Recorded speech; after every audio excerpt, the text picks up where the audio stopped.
Question number, relation R on set R of real numbers. तो हमें जो relation दिया गया है वो सेट ऑफ रियल नंबर्स पे डिफाइन किया हुआ है।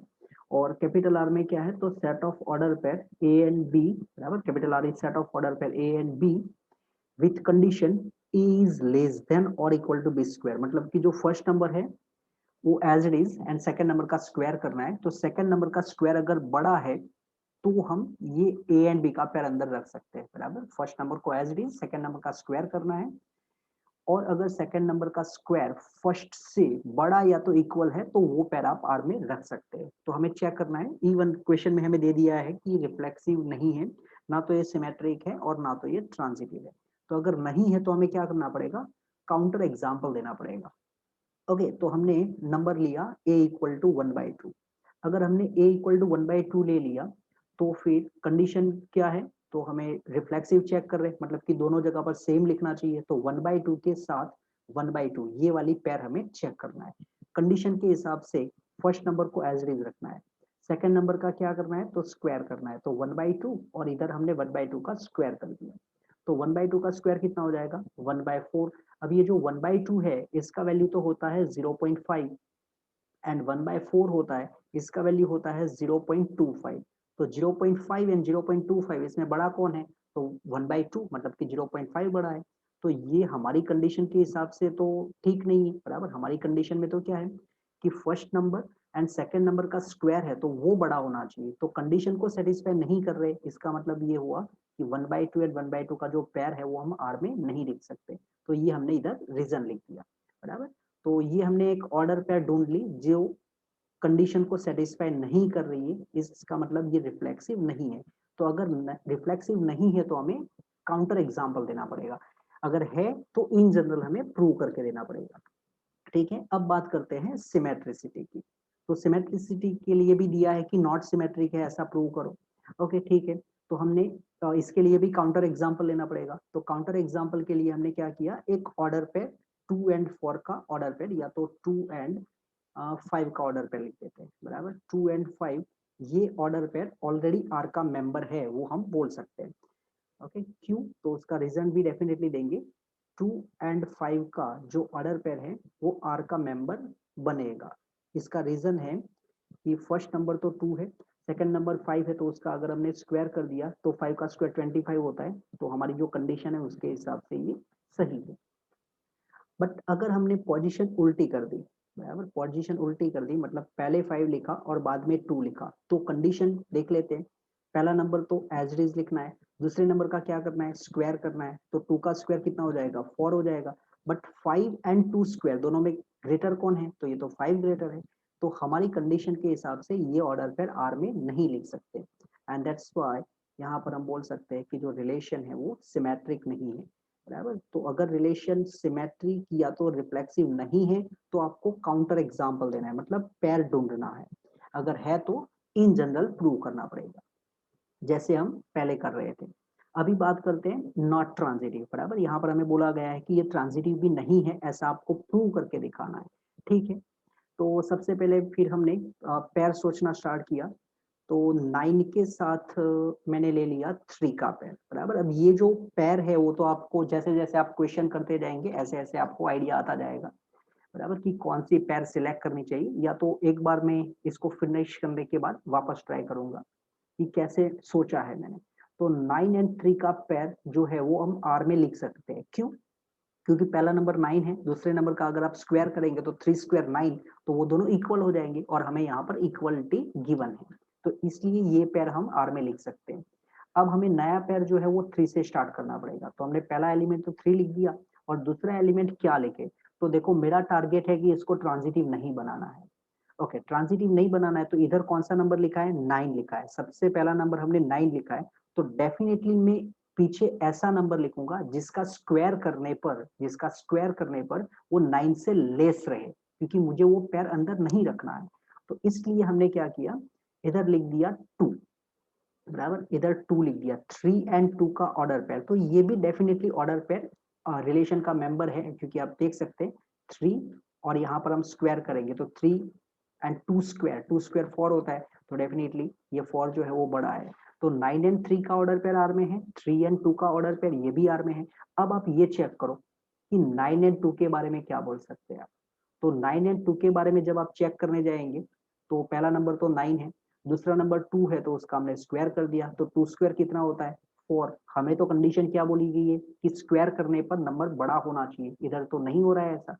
इट मीन्स ये जो ऑर्डर पेयर है वो आर का मेंबर नहीं है, और अगर ये मेंबर नहीं है तो हम बोल सकते हैं नॉट ट्रांजिटिव। तो हमने क्या सोच के ये क्वेश्चन लिया है या कैसे ऑर्डर पेयर बनाई। तो पहला नंबर 9 लिखा, बराबर। फिर हमें पता चल गया था कि ट्रांजिटिव नहीं है, तो हमने क्या किया 9 के साथ 3 लिया, बराबर। वो तो पैर हमने हमारे हिसाब से बना ली, 3 से पैर हमें स्टार्ट करना ही था। अब जो लास्ट नंबर है वो इस हिसाब से सिलेक्ट किया जिससे स्क्वायर करने पर भी वो 9 से छोटा रहे, बराबर। तो इस हिसाब से हमने एग्जाम्पल दिया। अब आते हैं क्वेश्चन नंबर 3 पर। क्वेश्चन नंबर 3 में क्या है, तो कैपिटल ए दिया है 1 2 3 4 5 6, जिसके ऊपर ये रिलेशन डिफाइन किया गया है। और रिलेशन कैसे डिफाइन किया है, तो ए एंड बी का ऑर्डर पेयर, उसमें कंडीशन है B equal to A plus 1, ये ए एंड बी के बीच में एक रिलेशन है। तो हमने ए का वैल्यू 1 से स्टार्ट किया, क्योंकि ये फाइनाइट सेट है तो हम आराम से ऑर्डर पेयर लिख सकते हैं। तो अगर हमने ए का वैल्यू 1 सिलेक्ट कर लिया तो बी का वैल्यू, ये जो कंडीशन है, ये रिलेशन है, उसके हिसाब से कितना हो जाएगा 2। अगर हमने ए का वैल्यू 2 ले लिया तो बी का वैल्यू कितना हो जाएगा, तो 2 प्लस 1 मतलब कि 3। अगर हमने ए का वैल्यू 3 लिया तो फिर बी का वैल्यू 4 होगा। अगर हमने ए का वैल्यू 4 लिया तो बी का वैल्यू 5 हो जाएगा। और अगर हमने ए का वैल्यू 5 लिया तो बी का वैल्यू 6 हो जाएगा। अब आप 6 नहीं ले सकते, क्योंकि अगर आपने ए का वैल्यू 6 लिया तो बी का वैल्यू 7 हो जाएगा, और ये जो रिलेशन है वो तो ए के ऊपर डिफाइन किया गया है, तो इसका मतलब इतनी ऑर्डर पेयर आर में है। अब यहाँ से हम इजीली देख सकते हैं कि ये रिलेशन रिफ्लेक्सिव है या नहीं है, बराबर। तो सॉल्यूशन तो यहाँ से स्टार्ट हो जाएगा। अब रिलेशन रिफ्लेक्सिव कब बोलते हैं, कि ए में जितने भी नंबर है वो सभी नंबर का इटसेल्फ के साथ पेयर अंदर होना चाहिए। तो हमने ए में पहला ही नंबर पकड़ा 1, बराबर, तो 1 ए में प्रेजेंट है। अब 1 का इटसेल्फ के साथ पेयर, दैट इज 1,1, तो वो तो आर में नहीं है, इसका मतलब यहाँ पर नॉट बिलोंग्स टू आ रहा है, और नॉट बिलोंग्स टू आ रहा है तो इधर से हमने बोल दिया कि ये जो रिलेशन है वो रिफ्लेक्सिव नहीं है भाई। अब सिमेट्रिक का मतलब क्या होता है, तो आर में जितनी भी ऑर्डर पेयर है उन सबका फ्लिप करके चेक करना है, जितनी भी ऑर्डर पेयर आर में है सबका फ्लिप। तो हमने सबसे पहली पेयर देखी 1 एंड 2 का, तो 1 2 आर में है। अब इसका रिवर्स मतलब कि 2,1, तो ऐसी तो आर में पेयर प्रेजेंट नहीं है, तो 2 1 is not in are and 2 1 is not in are. तो यहाँ से हम क्या बोल सकते हैं कि ये जो रिलेशन है वो सिमेट्रिक नहीं है, बराबर, नॉट सिमेट्रिक। अब बात करते हैं ट्रांजिटिव की। तो ट्रांजिटिव में क्या हो जाएगा, तो ट्रांजिटिव के लिए सबसे पहले तो हमने पहली पेयर देखा 1 2, तो 1 2 बिलोंग्स टू आर। अब क्या कोई 2 से ऑर्डर पेयर स्टार्ट हो रही है आर में, तो बिल्कुल 2 से ऑर्डर पेयर स्टार्ट हो रही है, और वो कौन सी पेयर है 2,3। तो 1 2 है, फिर 2 से नया ऑर्डर पेयर स्टार्ट हो रहा है और वो है 2 3। तो फिर हमें क्या चेक करना पड़ेगा 1 2 एंड 2 3, तो हम अब हमें ऑर्डर पेयर चेक करनी पड़ेगी 1 एंड 3 से जो बनेगी वो। तो 1 एंड 3 का ऑर्डर पेयर तो आर में नहीं है, बराबर, तो 1 एंड 3 का ऑर्डर पेयर आर में नहीं है, इसलिए हमने बोल दिया कि ये जो रिलेशन है वो ट्रांजिटिव नहीं, बराबर। तो यहाँ से हो गया हमारा क्वेश्चन नंबर 3 कंप्लीट। अब बात करते हैं क्वेश्चन नंबर 4 की। क्वेश्चन नंबर 4 में क्या है, relation R on set of real numbers, और उसको डिफाइन किया गया है order pair A B if A is less और इक्वल टू बी। तो यहाँ पर हमें चेक करना है कि ये रिलेशन रिफ्लेक्सिव, सिमेट्रिक या ट्रांजिटिव क्या है। वैसे बुक में तो ऑलरेडी बोला गया है कि रिफ्लेक्सिव है, ट्रांजिटिव है, बट सिमेट्रिक नहीं है, ऐसा आप प्रूव करो। तो वापस, अगर रिफ्लेक्सिव है तो हमें क्या करना पड़ेगा, इन जनरल प्रूव करना पड़ेगा, नहीं है तो काउंटर एग्जाम्पल, जैसे हमने क्वेश्चन नंबर 2 में दिया है, बराबर। तो रिफ्लेक्सिव है वो हमें प्रूव करना है, तो उसके लिए स्टार्ट कैसे करेंगे, तो हम पहले तो बोलेंगे कि let small A is any real number. फिर हमें स्मॉल ए का इटसेल्फ के साथ पेयर चेक करना पड़ेगा, तो ए का इटसेल्फ के साथ पेयर हमें चेक करना है। तो इधर कंडीशन जो है उधर दोनों जगह पर ए रख के चेक करो। तो ए लेस और इक्वल टू ए, मतलब ए या तो ए से छोटा है या तो फिर इक्वल है, तो यहाँ पर इक्वल का साइन प्रेजेंट है। तो ए लेस और इक्वल टू ए, मतलब या तो लेस या तो इक्वल, तो इक्वल वाला साइन चलेगा। So this one is a less और इक्वल टू ए, ये ट्रू है। और अगर ये ट्रू है तो इसका मतलब क्या हो गया कि ए का जो ऑर्डर पेयर है वो हम आर में लिख सकते हैं। तो यहाँ पर कुछ हमने बिकॉज कर दिया कि भाई ये रीजन है। तो ए बिलोंग्स टू आर, इसका मतलब ये जो आर है वो रिफ्लेक्सिव हो चुका है, बराबर। रिलेशन जो है वो रिफ्लेक्सिव है। तो अगर है तो इन जनरल हमें प्रूव करना पड़ेगा। अब बात है सिमेट्रिसिटी की। तो नॉट सिमेट्रिक हमें दिया गया है, इसका मतलब हम काउंटर एग्जाम्पल के साथ चलेंगे। तो काउंटर एग्जाम्पल के लिए हमने एक ऑर्डर पेयर सिलेक्ट कर लिया, मान लो कि 1 एंड 2 का ऑर्डर पेयर, तो वो आर में होगा। क्यों? क्योंकि पहला नंबर 1 है और दूसरा नंबर 2 है, तो डेफिनेटली जो 2 है वो ग्रेटर नंबर है, तो हमारी कंडीशन के हिसाब से ये ऑर्डर पेयर आर में मिल जाएगी। बट अगर हम रिवर्स करते हैं, मतलब कि दोनों की पोजीशन चेंज कर लेते हैं, तो 2 एंड 1, अब 2 एंड 1 के लिए कंडीशन देखते हैं, तो 2 एंड 1 इसमें कौन बड़ा है? तो ये तो पहला नंबर बड़ा हो गया। हमें तो कंडीशन में ऐसा बोला गया था ना कि सेकंड नंबर बड़ा होना चाहिए।